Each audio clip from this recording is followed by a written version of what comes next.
Hello, everybody. Welcome to Paranormal Addicts Podcast, Season 2, Episode 6.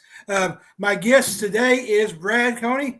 Let's get started like we always do, Brad. Just introduce yourself to everybody, and then we'll go from there.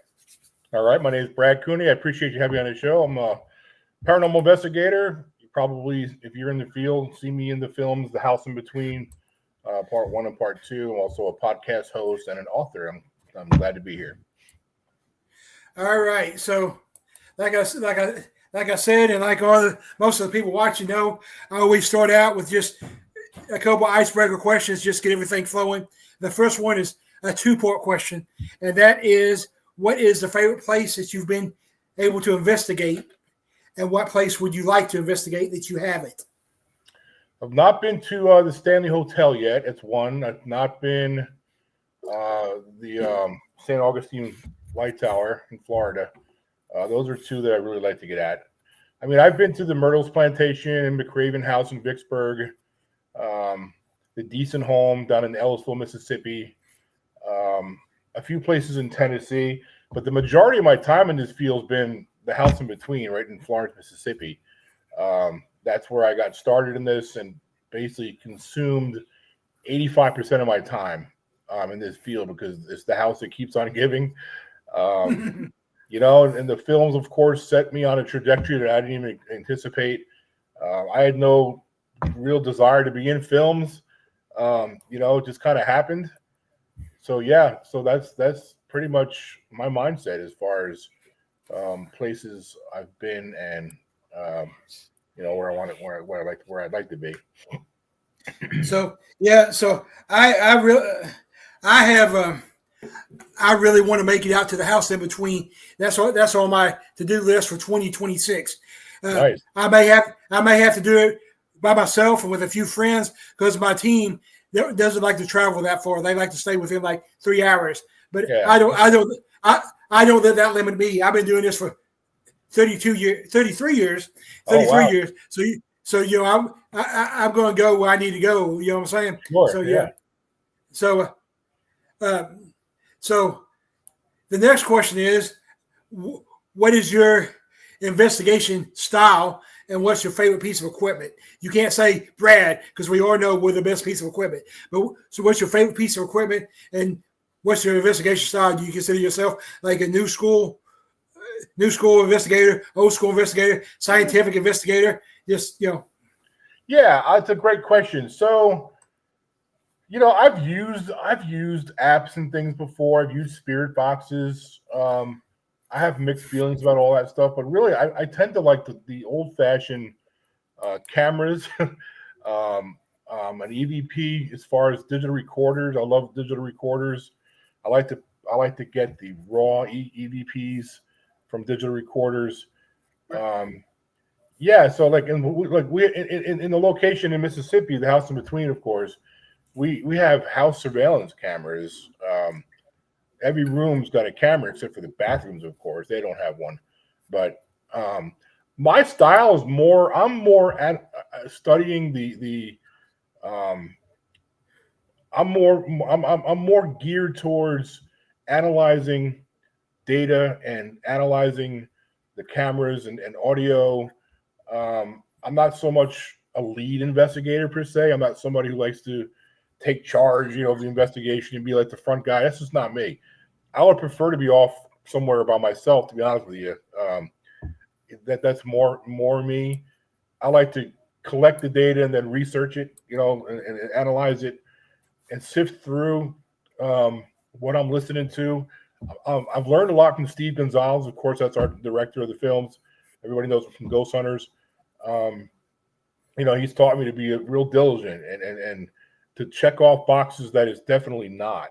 You know what I mean? First. Yeah. Process of elimination. And then whatever you got left, once you've checked all the boxes, whatever you got left, that gets me more of my interest. You know what I'm saying? So that's kind of how I do things.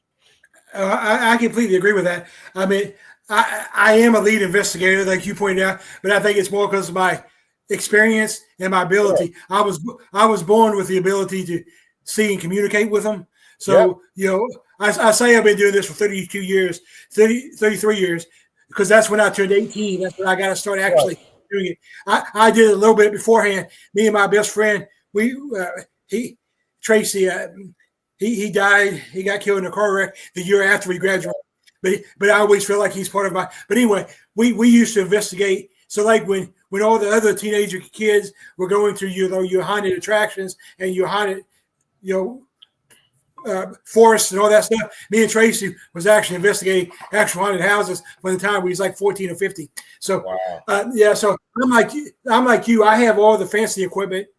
I do. A lot of it I don't really like. You have to know your equipment. You have to know the positives.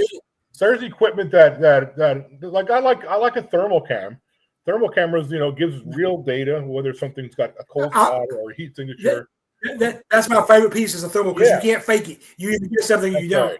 Right. That's right. So I love the thermal, and then like you said, the voice recorder. It's a basic piece of equipment, but it's part. So when you join my team, Ken 10 Paranormal, we're a large team. We actually have 15 active members.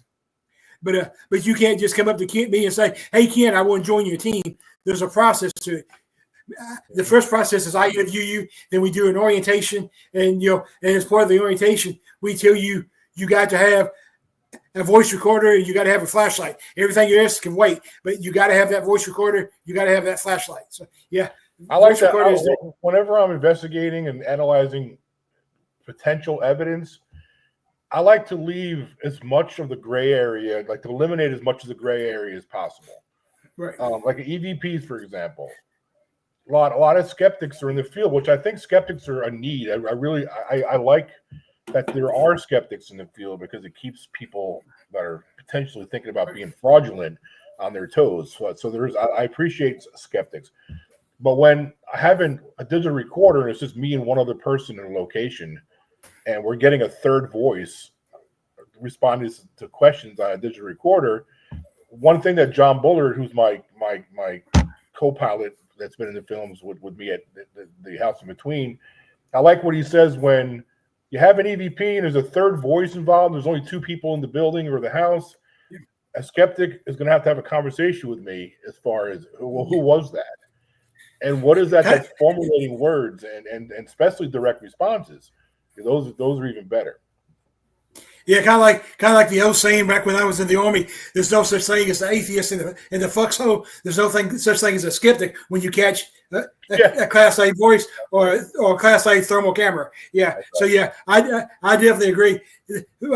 A good example is for my birthday, which was in January. I went and investigated the Monroe House up in Indiana, and right at midnight which midnight actually became my birthday. Because the 19th was my birthday. We started the investigation on the 18th. So right at midnight, because it became my birthday, we decided to go down and do a solo in the basement, because the basement is supposedly where the malicious spirit and all that is. So I go down there and, I'm doing my usual stuff. I have me, I have my Paratech, I have my voice recorder, we're videotaping it, and I have my Apple box. So, I'm just asking questions. My style of investigating is I respect the spirits. I respect the location. I respect everything. So I'm just talking to the spirit like I'm talking to you. So we're talking, and I ask it, I'm like, did you die? Did you die here? And it said, yes. And because, the Apple box is a yes, no thing. And so it said, yes. So I was like, okay, did you die in the house? Because that was important because, the history of the Monroe House, there was also some activity on the land. So I was trying to pinpoint, so I was like, did you die in the house? And it said, yes. So then I was like, okay, how did you die? Did you die by a gunfire? Were you shot? And it said, no. So I was like, okay, were you physically killed? Were you strangled, beat to death? And it said, no. So at that point I was like, well, I'm a little bit confused. I'm like, you said you died here in the house, but you wasn't shot or you wasn't physically killed. So I was like, can you tell me how you died? And then I got fire. That's exactly what it said, was fire. And anybody that knows the history of the Monroe House, it actually burnt down 6 times. So that was like a got you moment. You can't debunk that. because, like you Yeah. said, it was just me. It was just me and the equipment. So yeah, when you get those moments, it's awesome. So, Yeah, I so, agree. so you took kind of a unique path to get into the paranormal field. We're kind of related in that field too, because you used to write about boxing, and I actually used to box. Hmm. I boxed in the army, and then when I got out of the army, I did MMA. So Very cool. That's great. yeah, so just tell us a little bit about how you got into paranormal research or paranormal investigating, whatever you want to call it. How did you get into the field? Yeah, if folks watch the films in part one, I go through that pretty thoroughly.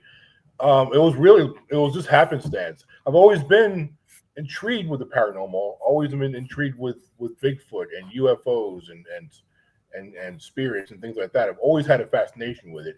But yeah, I'm also a podcast host, and I was actually researching for a podcast.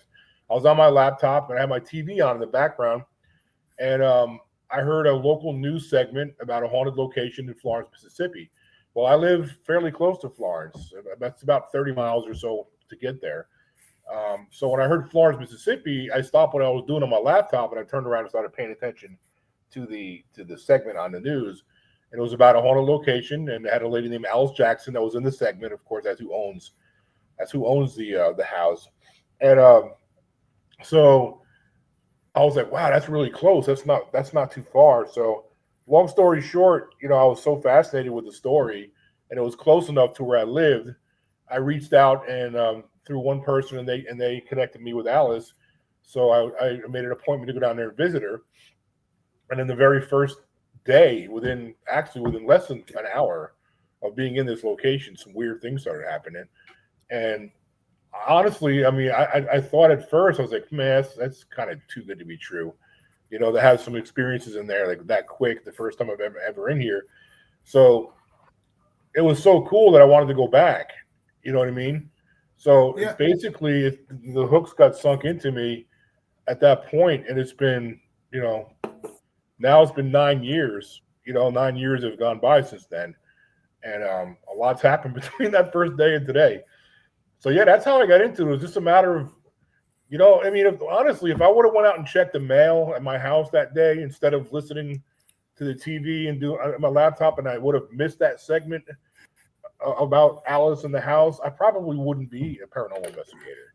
It just so happens I was in the right spot. I heard what was on the TV, and then one thing led to another, and I ended up, being in the middle of a documentary that's the most watched paranormal documentary in history. It's right. kind of wild when you think about it. All right. So I just got a couple more questions to ask before before I get into the house in between, because that's such a fascinating location. I mean, when I was watching the films, I was just fascinated. But I don't want to skip ahead. So this is one question I ask everybody that comes on my podcast. So, how do you think the para pop culture? That's my word, para pop culture. How do you think the para pop culture has affected the field, both negatively and positively? And do you think it's more negative, or you think it's more positive? I think it's more negative. I think it's more negative because, especially with the introduction of like TikTok, and there's people are on TikTok and they're using K2 meters that are 10 inches from their phones, and the K2 meters are going crazy. I mean K2 meters are the absolute worst thing to use as far as Especially if you're going to use your phone. especially if you put your phone next to it, of course it's going to trigger it. You know what I mean? I think a Yeah, but garage door opener across the street will probably trigger a K2 meter, for crying out loud. So I think social media is, in my opinion, it's done a disservice as far as research goes. I'm not saying there's bad people that are doing it online. There's a lot of good people out there, but for me, the whole pop culture thing, I don't think it's done much of a service for it, other than, well, honestly, I just don't think there's a whole lot of positivity that comes out of how pop culture has impacted the paranormal field. To be honest with you, it's opened some doors for some people. As far as that goes, it's gotten to the mainstream media. But the thing is, even the mainstream media still looks at it kind of almost comical. Like if you have Yeah. a TV station that actually has a segment about it, they'll play like the eerie music in the background and kind of like want to Hollywood it up a little bit. And the same thing applies with like the whole demon thing. Demon haunts, I'm not saying they don't exist, but they're far more rare, legit demon haunts than what Hollywood's made it out to be. Everybody thinks they're getting possessed and this and that. I'm not saying it doesn't exist. I mean, I'm sure there's cases, but it's just what TV's done is, in my opinion, not very great. Yeah, because I mean, like you were saying, especially YouTube and TikTok's the worst. On there, it's like if you say demon, you get 1,000 more likes. If that was true, I would be the most popular. I'm not saying there's not demonic out there, but you're talking about less than 1%. It's Less than very 1/10 rare. of a percent. Yeah, Yeah, I actually take. I guess technically I'm a trained demonologist. I took a demonology class from Bishop James Long. So it's not like I'm dismissing it, but I'm saying in my 33 years, I've never seen one, and so don't stop yelling. Everything's a demon. Then we got people like Sam and Cody. They're just the Spice Girls of the paranormal field. I go to locations now and I have to sign a 3-page waiver, and they tell me it's because of them. If you're making it harder on the real investigators, you don't need to be in the field. The positive I see in it is it does make it more open to talk about it. Growing up, especially here in the heart of the Bible Belt, I used to get a whole lot of, oh, you must worship the devil because of that. And so at least now I get, oh, you must worship the devil, or, oh, you mean you like ghost hunters. So, at least I get to talk about it a little bit now. And, yeah. So, yeah. One thing I have to say is when Rob and Sarah was on the podcast, Sarah made a point, and it's actually a pretty good point. The people that would tune in to see the YouTubers, not all YouTubers, there's some good ones out there, like Paranormal Theory is a good one, but the majority of it's crap. So the people that would tune into that, they're just tuning in for the shock value. That's not the same people that's going to tune in to like me or you. So whether we like it or not, they do serve a purpose. I don't like it, but yeah. So now let's talk a little bit about the house in between. So anybody that hasn't seen these 2 movies, you definitely need to. I'm not a big watching paranormal shows and stuff because I've been doing this so long. So the majority of them is just, like we discussed earlier. So last season I had Aaron G. Thompson on here, and he did the 28 Days Haunted, on Netflix. So I had never watched the show, had no desire to watch the show, but I was like, since Aaron's going to be on here, I got to watch the show. So, that was kind of the same thing with the house in between. I was like, Brad's going to be on the show. I had already watched the first one, to be honest, but I was like, Brad said he wanted me to watch both of them. So I was like, I'm going to watch them. And I actually watched both of them twice this week just because there's so much in them. You can watch them over and over again and get something different. So, the first thing to me, before even knowing, anybody else that gave the episode some credibility, is Steve Gonzalez was, he was a producer, and I actually go back a little ways with Steve. He's one of the good guys when it comes to pop culture, So that was the first. So that was the first thing that was like, my wife even watched it with me. So that was the first thing. She's like, yeah, we'll watch this. So just talk a little bit about, just give everybody a little bit of background about exactly what you ran into. I mean, there's just so much. Is it an alien? Is it a ghost? There's bodies buried on the, it's just so much. So just talk about it. Just do your thing, Brad. Well, I mean, the first film, again, like I was researching the house, before, anybody talked about documentary films, and we were just trying to help Alice out. John Buller's been there. Jeez, man, I think he's on like his 16th or 17th year. I'm on my 9th year documenting the same location. So when we reached out to Steve, because me and John, we did pretty much all we can do as far as trying to figure out what's going on in there and try to help out Alice, because Alice had, as you saw the 2 films, she had a couple of really prolific experiences in there with these light anomalies and tunnels of light and things like that, which to me I've always felt was more dimensional type stuff than ghosts, because it's just weird. I mean, a ghost doesn't. I mean, I don't know. I mean, this is all hypothetical. I mean, this is all speculation, but I just didn't get the vibe that these tunnels of light that Alice saw was a ghost type thing. It just comes across more ET or dimensional type stuff. The people can believe that if they want to or not to. I don't get into debates with people that don't believe anymore either. I just document what happens in the house and I let other people fight it out. I don't get mixed up in that stuff anymore. But yeah, so we investigated for years, John even longer than me. And Alice had those experiences and it really freaked her out. So she didn't like to be in there by herself. And we did our due diligence and worked hard for years. So it was time to reach out to Steve, because we were like, well, Steve's a whole lot better at this than we are. I mean, he's got a lot more experience. So he agreed to come down and check it out. And when he got there, he had an experience very, very quickly. When he first even got to the house, the very first day he was there, things happened.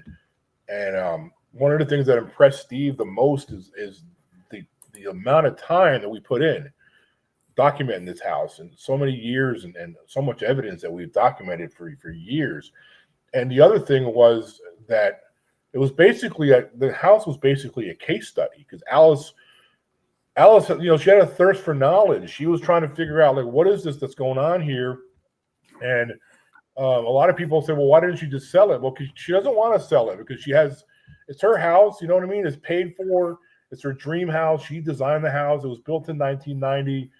And she's curious as well as was scared. She's curious also what could be what could it be.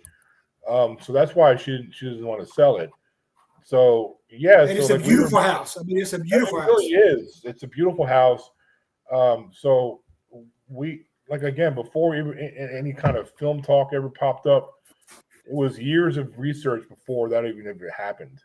The films came out of nowhere. I mean, we didn't. It's not like we had this blueprint, this plan to be in documentary films. It just happened organically. So that's how it all started, And then, of course, after the first film came out right in the middle of COVID, and it was actually like lightning in a bottle for us, because like that's when all the theaters were shut down, everybody was in shelter in place. And all of a sudden, just boom, we just dropped this documentary with Steve being in the film also, as well as co-directing with Kendall Welpton.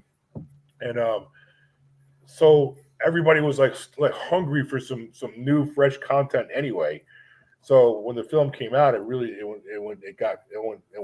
number 1 for 17 weeks on the iTunes charts, and it just blew up. So then there was this demand to do a part 2. Plus, we weren't finished. We had a lot more to say, so we did the sequel to it. It's been an amazing run, though. Again, the house was built in 1990. The other thing that's intriguing about the house is it defies the normal stereotype of a alleged haunted location. Most people, when they hear haunted location, right away their brains go to, abandoned psychiatric hospitals or old antebellum homes. This is an A-frame house built in 1990 in a normal residential neighborhood. So that's the real interesting thing about this location. Nobody's ever killed there that we know of. Nobody's ever murdered. We know for sure nobody ever died in the house, because it was built in 1990. Obviously, if somebody died in the house, we would have known it. Alice would have known it. It's her house. But we always, or myself, I always felt it was more land related. I still feel it's more land related. A lot of times I get asked all the time. I'm constantly asked, well, is it haunted? What do you think it is? And like I was telling you a little while ago, I go in there, I document what's going on. When I catch something, I'll file it, and then we'll put it out there and let everybody else decide what they think it might be. I've no longer got into the middle of these huge debates of what it could be. One of my famous lines is, "Whatever happens in that house doesn't happen in mine." Um, that's how I go forward with it. So the first thing that struck me, just watching it. Obviously, I wasn't there, but I am, you know, I do have abilities. I look at it as my gift from God. I think God wants me to be. This is a gift He gave me, and He wants me to use it. So the first thing I noticed once I started watching it and studying, I kind of got the same vibe you just said. That maybe it's like an interdimensional something. I wonder if like you said, it's seems to be just a basic A-frame house, but it seems like maybe a little more architecture went into it than that. So I wonder if maybe the combination of the history of the land and everything, plus the shape of the structure, makes it kind of like a target or a portal to the activity. I don't know, but it's crazy. I mean, the first thing that got my attention was the little baseball going down the steps. It wasn't just like it wasn't like a bouncy ball that just rose down. It was actually looked like it was picked up. Yeah, it's heavy. It's heavy. It's on carpet. You saw in the films. I mean, it would barely move at point blank range when you're shooting the air gun at it. It's still, it was difficult to move it. And of course, if you saw the films, for those that are watching this, we didn't leave any stone unturned. We brought in every expert in the field to come in there. We had physicists in there. We had geologists and engineers, and then it's because we're not one of these people that everything's haunted. We just don't believe that. But we know something was happening in this house that we couldn't figure out. So we brought in all these experts, and I'm talking like PhDs. We're not talking run of the mill people. We're talking very, very highly skilled, educated people to come in there and see if they can figure out what's going on. And it's like the physicist from Jackson State University. He initially thought, well, maybe an earth tremor could knock a ball down. Well, sure, but if there's a tremor, everything else would be moving. It wouldn't just pick one item to move down the stairs. Everything would be falling over. Yeah, baseball happens quite fairly often. We had a ball move just on March 6th. We had a ball. It moved laterally. It was sitting there for days, and there was no ceiling fans, no air. Nobody was home. The ball just rolled about 6 inches from left to right, laterally. It didn't come down the steps. It just moved sideways. So that was pretty cool. That was the most recent activity we've had with the ball. I mean, it's like you said, you had all the experts there. I think that's one thing that impressed me the most. Like you said, I'm the same way. I want to try to debunk everything I can, because if you can't debunk it, then you have something. So having all those people there, that just made it stronger. So is she still trying to get back in the house, or is she back in the house, or is that still the go? What's the status on that? On very rare occasions, she'll stay in there by herself, but she's still not comfortable with it. There's times whether it could be bad weather and she doesn't want to drive, to her other place.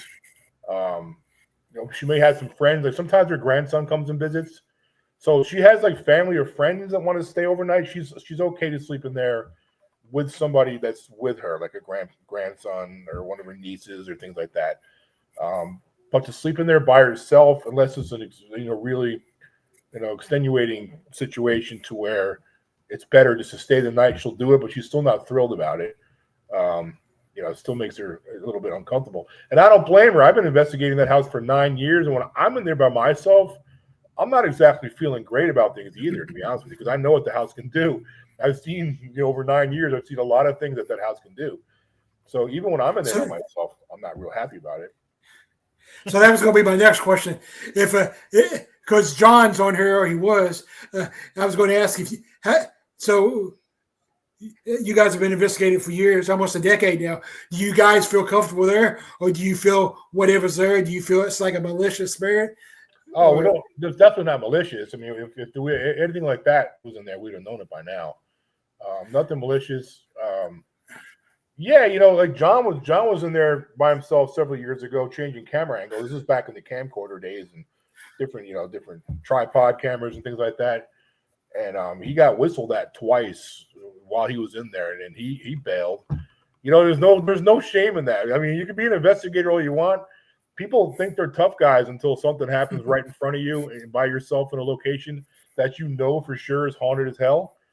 You know, and no, I'm not going to run like, you know, a girl and screaming like a little girl or nothing like that.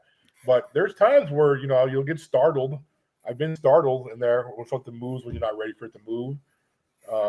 Yeah, being in there by yourself is a different feel than it is. You're in there with like 5 people and you're investigating, you know, that's one thing. But when you're in there by yourself, it's just a different vibe. You know, I think it's important, you know, like you just touched on, you know, we don't go into investigation and stuff for thrills, you know. So, you know, if it becomes a safety issue, yes, we're going to leave. You know, so yeah, the only time I try to act like a tough guy is I tell my 15-year-old daughter's boyfriends to remember that as a paranormal investigator, I know where to hide the bodies when nobody will look. That's the only time I try to use it. So well, that's an appropriate time to do it for sure. I also just happen to have my championship MMA belts on display when they come over. There you go. You know, just by accident, you know. Right. So, exactly. So a little bit more about the house. Can people are people allowed to regularly investigate it, or is it just special events? So if somebody wanted to come check it out, what's the process for them to come check it out? Yeah, I do all the bookings. You know, John, him and his wife just had a baby, so John's been super busy. You know, he has I think his other son's like 5 or 6. Now they just had a new baby, so he's really busy. He's not as involved. He just was at one of our events recently.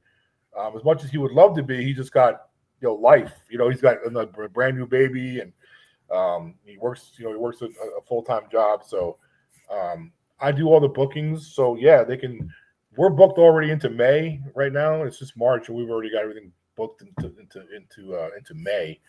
But we do have it open for different teams to come in. We had a TAPS team from Alabama in there recently. There's a great group down on the coast, Mississippi, that's come in there a few times. We had Sean Austin from 28 Days Haunted. Sean. Yeah, Sean's a great guy. We had a lot of activity, in fact, when he was in there. I mean, we had the curtains in the bedroom move by themselves. We got that on video, and that was pretty intense. It was a pretty active night when Sean was there. Sean tends to do that. I don't know if it's just I don't know. He's got a certain gift to him, I think. I mean, there's something about Sean. I'm the same way. Anybody that's ever been in an investigation with me is like, if the spirits is going to do anything, they're going to do it to Kent. I've actually even been bit. So yeah, and I wanted to call bullshit on that one because that takes a lot of energy. You know, I've had things thrown at me. I've been pushed and all that stuff, scratched, but actually biting takes a lot of energy. But it happened to be in the Anderson Hotel in Kentucky. Right. So, yeah. I've been touched in the house in between a few times. I've never been bitten, but I got tapped on my shoulder one time up in the upstairs bedroom, and that was kind of a startling moment because that's something you're not really waiting for. And it wasn't an aggressive, but it was like a how like a attaboy kind of pat, like a football player just scores a touchdown, you whack him on the shoulder pad. I had that happen to me up in the upstairs bedroom. It was several years ago now. But more recently, I did see something move in the one of the bedrooms coming out of the bathroom.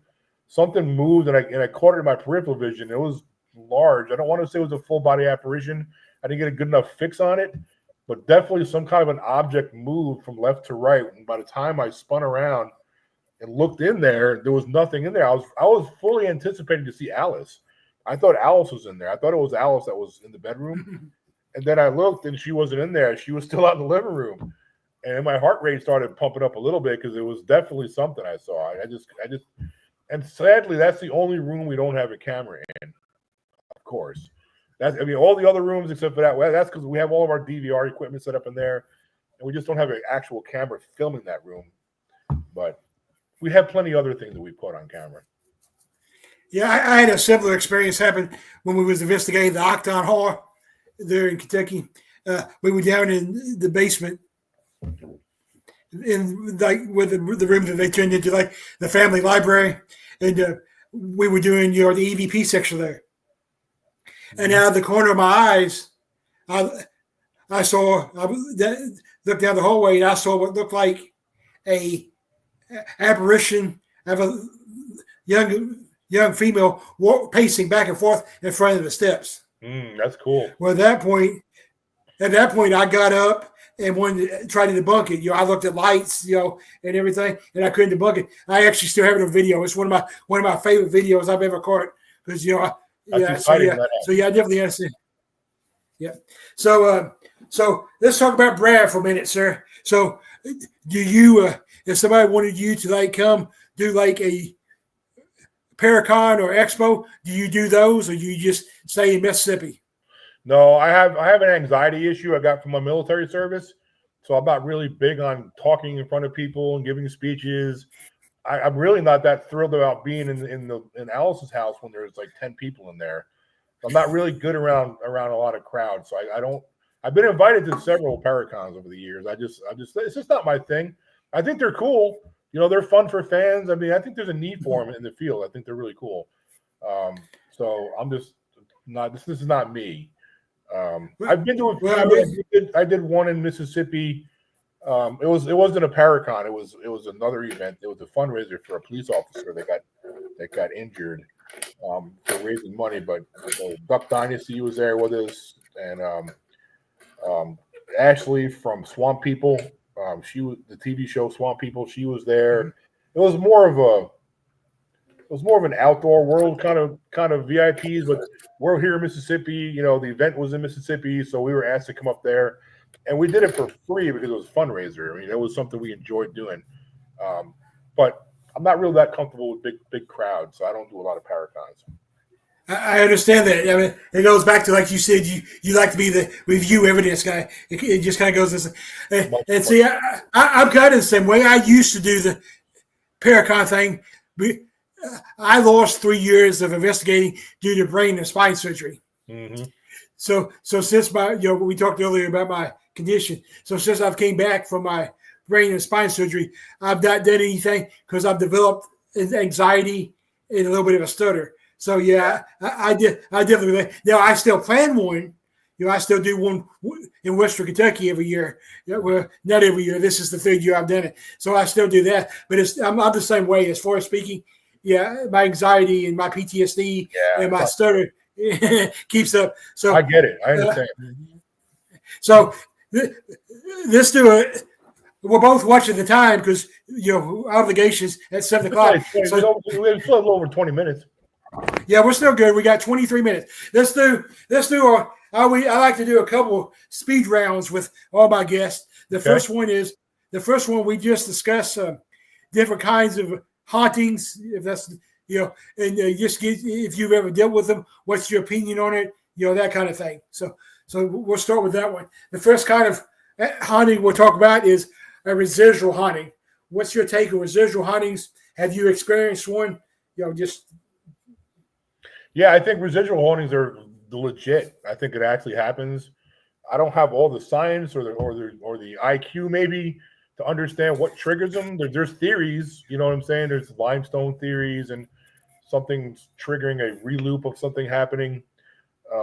There's the Gettysburg story about the senators that saw what they thought was one of those Civil War reenactments. So when they went back to the main office and the lady asked, "Did you guys have a good time on the tour?" And the senators said, "Oh, it was great seeing that reenaction." And the lady said, "We don't have those scheduled this time of year. What are you talking about?" So they saw a residual loop back of a battle. You know what I'm saying? So I believe in residual for sure. The residual and obviously the intelligent haunts and the residual haunts. I'm not really sure what exactly triggers those things, but I think they're legit. I do think there's some residual activity in Allison's house, although I think it's way more intelligent haunting at Allison's house. But I've had weird things that happened in there that could be residual sounds. We get these weird phantom noises. We get these really weird. There was a guy in there who his name is Jacob. He's writing a book and he's touring around the country and he's booking himself to be by himself and solo in these locations. And he came to our location, and there was an episode that happened that I didn't believe until I pulled the video. But the chandelier light went off, which happens in there, but simultaneously it sounded like somebody fired a 9mm round off in that house. It was a huge explosion sound, and the light shutting off simultaneously, and it freaked him out. This guy, he ran out to his car and he called me, and he refused to go back inside the house until me or Alice came back to be there with him. So I'm not sure what that was. I mean, I think that's, I don't think that was residual. I kind of went off course a little bit, but yeah, residual noises happen. That's what it was. We get these weird noises, these bang pop sounds that we don't have a source for. I pulled a video. I can't find anything moving, and that's happened several times where we hear these big bang sounds, and we just can't find a source for it. So I think there is some residual, but it's mostly an intelligent haunt. So for the people watching, residual haunting is believed, like you said, I don't really know what causes it, but it's believed to basically be like a VHS tape, Like a glitch of the a glitch of the Matrix, whatever, something that just repeats. Yeah, we went a place that I've investigated a dozen times down here in Paducah. They have a famous residual spirit. The only thing she does is at 11:01, she just walks down the staircase. Yeah, it's like a loop. It's like a playback. It's like somebody's hitting rewind and pushing play, rewind, push play. Yeah, I was never able to catch it until the next to last time we were there. We had a film crew with us from Belmont University there in Tennessee, and we actually caught it on video when they were there. So that was cool. So whenever you can validate something like that, that's to be honest with you, it's not very common. There's a lot more storytelling in residuals than there are actual evidence backing up what people are saying. So the fact that you captured a residual woman that's walking downstairs on video that validates what the stories are, that's good. That's good stuff. It was pretty cool because you saw like an apparition of a lady walking down the stairs, and then the curtains moved like she was rushing past it. So it was cool. It was cool. Our next kind of haunting, I prefer the word activity. So you heard me say activity. That's why. The next kind of activity is intelligent. What do you think about it, intelligent? Oh, for sure. Yeah, because the amount of EVPs we've gotten at Alice's house, direct response EVPs, in my opinion, is not even debatable at this point. We get like the chandelier shuts off on command a lot. We just have things happen, and some of the EVPs that we get are they're within context. Those are the EVPs that I love the most. When you get an EVP that answers a question and is within context of what you're talking about, how is that not intelligent? That's my question to anybody who's a skeptic with that. If you're asking a question, you get a voice that comes back that answers what you're asking. It's within context of what you're talking about. Those excite me. The one-offs, like you hear like a word, a one-syllable EVP, they're kind of cool. But when you get like sentences, legible sentences, and it's within context what you're talking about, I love it. Those are some of my favorite pieces of evidence to analyze. Definitely, and I like it when I have two pieces of equipment that kind of captures the same thing or close. That's great. So I always use my voice recorder with my Paratech. So if they get close to the same thing, I'm like, that's good stuff. Two of my best EVPs I ever captured. One of them was at the Anderson Hotel, which is the place where I told you I got bit. We were up there, and we traveled 5 hours to get there. And this place is like, there's a lot of malicious spirits there, but they want it to be that way. We'll get into that later. Like they left the bloodstained mattresses in there and the bloodstained bathtub, and all this stuff. So they're wanting it to be that way. So one of the known spirits there was he lived there because they say the Metropolitan Hotel, but it's a transit hotel. I mean, you're from the South like me, so you know what I'm talking about when I say transit hotel. Mm-hmm. So he lived there, and he was just a dickhead in life. he was alcoholic and he drunk himself to the point that he hung himself in the closet. So all of his liquor bottles are still there. And so he also ran prostitutes in and out of the hotel. Oh, wow. So anyway, so we're investigating, and my niece is on my team. And at that time, she was 19. So for whatever reason, she decided to use the prostitute angle to get the guy communicating. And so so when she gets up there, she's like, "I'm 19 and cute. Can I get a job?" And we captured on the voice recorder. I still have it. It said $50 and free room. Oh, wow. So that's probably the best one I've ever captured. So yeah. So I had a guest last season that made an interesting point, and I've kind of been going with this angle. For whatever reason, most people have always considered residual the most common haunting, but she actually made the point that actually intelligent hauntings might be the most common for a couple reasons. One, residual what we think is a residual may or may not actually be anything, but if it's an intelligent haunting, we actually have that communication. Yeah, so we know it's something. What's your take on that? Yeah, I agree. I think residual opens up to more gray waters, cloudy waters, direct responses, and slam dunk type responses, or there's less gray waters. There's less cloudiness with that.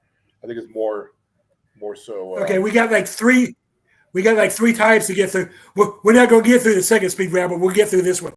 All right. So the third type we want to talk about is poltergeist. What's your take on a poltergeist activity? Well, I don't know exactly what creates it. There's theories about sometimes they think that it's actually people that create things to move. There's a ton of poltergeist activity at Alice's house, and we're constantly seeing things move. We had things come off the refrigerator, and we have just things moving. There's all kinds of balls coming down the steps. Just the other day, the ball moved from left to right. Dolls getting knocked over, the trigger objects we set up. So there's a lot of poltergeist activity at Alice's house. What exactly or how is it happening? I don't know. That's the other thing. Some people think just because you're a paranormal investigator that you have all the answers. That's ridiculous. I mean, I never claimed to be an expert at this stuff, man. I just document things, and I'll find things that I see that are here that doesn't seem normal. It seems paranormal, and other people can debate what they think it might be. I've never considered myself an expert either. Like I said, I've been doing this for 33 years, so I'm seasoned. And I even have people call me the OG. But I'm always learning in this field. I feel like you're either green and growing or you're ripe and rotting, and then so I plan on keeping learning. So but like you said, poltergeist. Some people theorize that it may be caused by the energy of the people. There's lots of theories of it. So but it's all speculation. Nobody knows for sure. And I can tell right away when someone's full of shit, when they're telling people that they know what it is and I got this figured out. That right away they lose all credibility for me, because everybody in this field is trying to figure out what things are, but nobody has the answers. You know what I mean? I mean, there's been some good advancements towards. There's better equipment. There's things. I have a few people that I really admire in the field, but anybody who tells you, "Oh, it's definitely this" or "It's definitely that," I don't know. I lose a little bit of confidence in that person. So here's the next type. This is probably your favorite kind here. What do you think about an interdimensional spirit? Look, what's interesting about it? Let me tell you what's really interesting about interdimensional stuff. I'm a podcast host, so I have a podcast show, and I've had physicists on my show. Michael Denon's one of them. I've been interviewing Michael Denon for almost 10 years now, and he's on the TV show Ancient Aliens.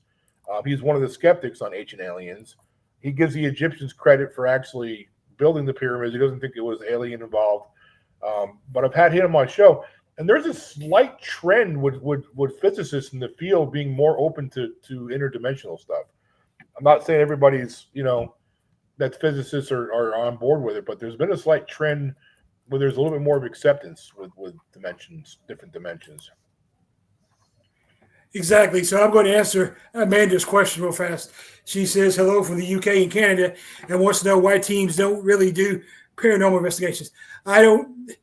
My team does do we call them residential. We do residential, but you won't see our residential on our YouTube page or Facebook page, because when we go to a residential, that's about helping the family. That's not about getting likes or anything else. So you won't. So that's private. I won't even put the location we're going to. I may put the city if you're lucky, but that's all you're going to get, because that's the way it should be. If it's a residential, it's supposed to be about helping the family. No lives, no Facebook, none of that. It's about helping the family.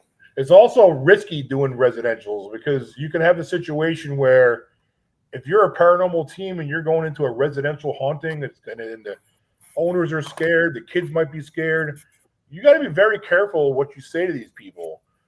You could say something that makes them sell that house, and they can sell it unnecessarily where it's not haunted. But some team goes in there, especially one of the teams that's, like what you were saying about getting likes and all this other thing. They could say, "Oh yeah, it's haunted. We think it's haunted," and then you have somebody who's been their dream home because of what you told them. They just sold it, unnecessarily. So you got to be very careful going into residential homes.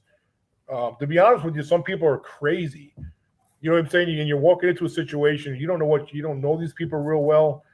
So you have to be careful with residential homes. I don't like doing residential homes either.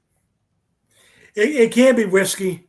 And like you just said, unfortunately, thanks to the power of pop culture, you also run into people who fake it and just want you to come out there. So, we definitely do residential. To me, that's the best feeling in the world, is when I go to a residential and actually help a family, especially if there's a kid involved. That's the best feeling in the world. And another thing is, if you ever call a paranormal team and they try to charge you to help you, look for another one. There's too many legit ones that will help you for free.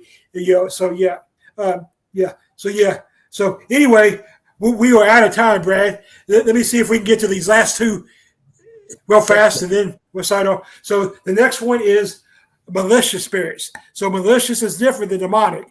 That's correct. Because what I always say is, if you were a dickhead when you were alive, you're going to be a dickhead as a spirit. Correct.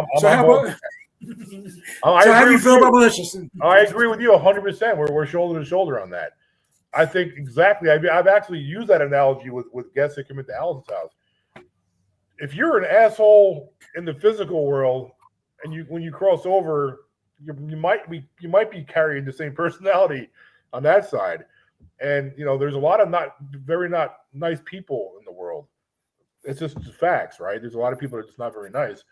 So I actually think sometimes when people get scratched, that a lot of people want to jump on the demon thing there. It might not be. It could just be somebody who. It could be two things. It could be somebody who's aggressively trying to get your attention. That's a theory. Especially if you're at an asylum. I tell people all the time, when you go to an asylum, you have to remember, some of these people were blind and deaf. The only way they could communicate was grabbing you and scratching you. So that's right. Especially if it's like a kid size, you have to remember that. So 100%, Brad, 100%. Yeah, we agree there. I certainly think that malicious spirits 100% exist, 1,000%.